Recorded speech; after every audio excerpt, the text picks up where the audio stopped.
Olá, meus amores, tudo bem? Olha só, hoje estudaremos o módulo 32. Para quem quiser nos acompanhar, pegue sua apostila ângulo e coloque no módulo 32. Este módulo, nós trabalharemos a respeito da concordância verbal, mostrando a sua importância para o fluxo da escrita e também da oralidade, ou seja, da fala, tá? Antes de nós iniciarmos de fato o nosso conteúdo, nós precisamos abordar alguns conceitos que são pertinentes para que você aí de casa entenda como é que ocorre toda essa caracterização. Olha só, o que é verbo? Quem aí de casa lembra?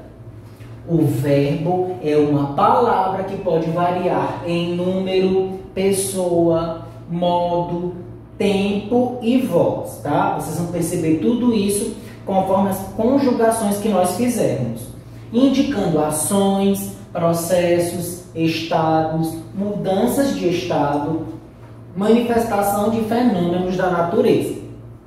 Exemplos: o professor ensina. Qual é o verbo? Conseguiram identificar? Qual é a ação? Ensinar. Muito bem. Quem faz isso? O professor. Então nós temos um sujeito que realiza essa ação. Eu gosto de língua portuguesa. Qual é a ação? Verbo gostar. Então, nós temos aqui uma pessoa, tá, que está representada pelo pronome eu, que faz essa ação de gostar, tá bom? E por último, há muito silêncio na sala. Verbo a aí conjugado, tá? Verbo haver conjugado, ficando a, certo? Conseguiram compreender o que é verbo, como é que ocorrem todos esses processos? Vamos continuar. Observem esse quadrinho, olha só. O verbo é o centro, o núcleo da frase. Por si só, pode constituir uma frase completa. Então, nós vamos utilizar a seguinte expressão, olha só. O verbo é o carro-chefe, ou seja, é ele quem vai fazer todas essas puxadas dentro da oração. Em número, em gênero, enfim. Ouçam, por exemplo, olha só o que o professor diz. Vós aprendeis rapidamente a lição sobre os verbos nesta aula. Quem aprende? O que aprende? Como aprende? E onde aprende? Compreenderam? Sim, o verbo é o centro da frase, porque todas as restantes palavras se agrupam à sua volta. Então, vocês percebem em todas as expressões, frases que foram mencionadas, nós temos essa classificação do verbo com relação à pessoa, com relação ao tempo, com relação ao modo. Então, o verbo ele é muito complexo no que diz respeito ao seu estudo e entendimento, tá? Vamos continuar. Além do verbo, nós temos a locução verbal, que é um conjunto de verbos que equivalem a um só. Professor, como assim? Lá tem escrito 2, 3 verbos, muitas das vezes, e como é que ele tem esse conjunto vai equivaler só a um? Segundo a gramática, apesar de ser escrito 2 ou 3 verbos, dependendo da locução, a força dele cairá apenas sobre um, tá? Então, por isso que quando você tiver uma locução, ele equivale a apenas um verbo. Exemplo, olha só. As crianças estão brincando.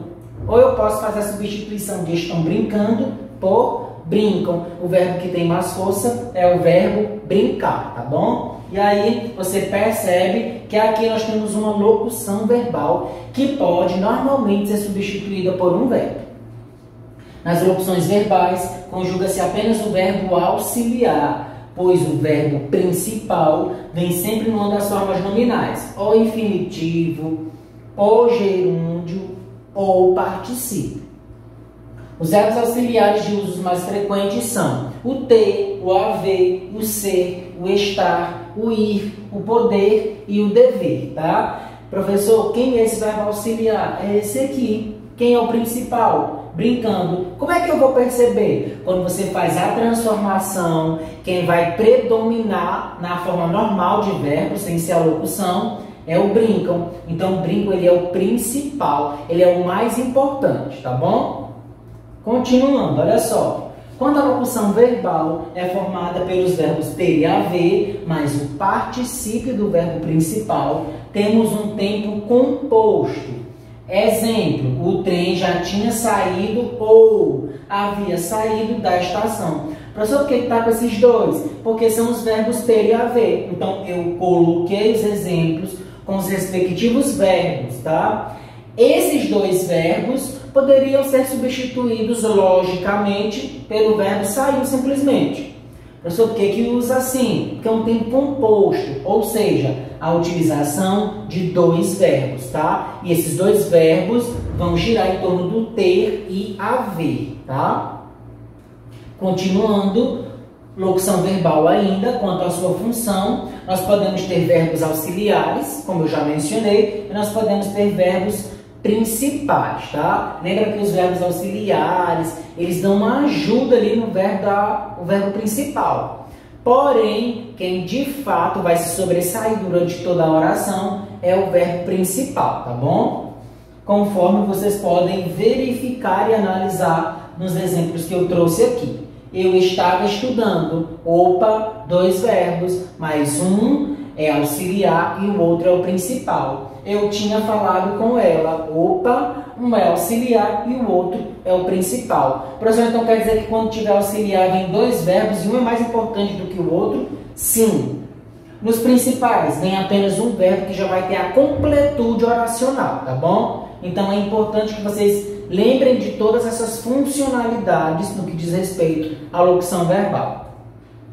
E aí nós temos a flexão do verbo que diz o seguinte: os verbos têm as seguintes categorias de flexão: número, singular e plural, isso vocês já conhecem; pessoa, primeira, segunda e terceira, tanto do singular quanto do plural; modo, indicativo, subjuntivo e imperativo; tempo, presente, pretéritos e futuros. Pretéritos porque nós temos mais de um tipo de pretérito e futuro também. Voz verbal, ativa, passiva e reflexiva, tá?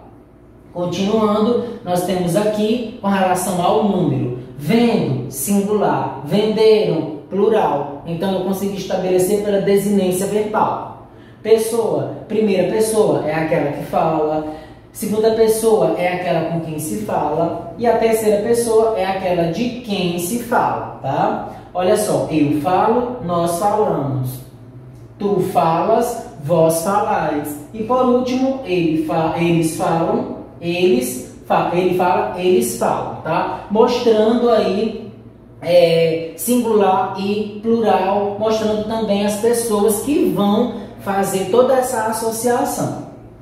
Note que o número e pessoa estão interligados. Se eu falo, está na primeira pessoa do singular, eu falo. Agora, eles falam e está na terceira pessoa do plural. Então, estão conectadas aí essas informações. Um modo, nós temos três modos para o verbo. Vocês já sabem que o modo indicativo é um modo que indica certeza que o fato vai acontecer. Exemplo: ele canta no teatro hoje à noite. Um outro exemplo: ele come frutas. Modo subjuntivo indica dúvida, uma incerteza. Espero que ele volte cedo. Se me falasse, eu te ajudaria.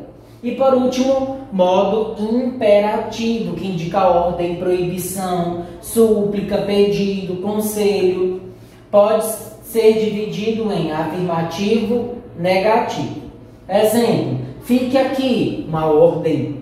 Não entre na sala, é um pedido. Então, dependendo da forma que vir, você vai conseguir compreender se é afirmativo, se é negativo, se é um conselho, se é uma proibição, se é uma ordem, dependendo do contexto que estiver ali presente.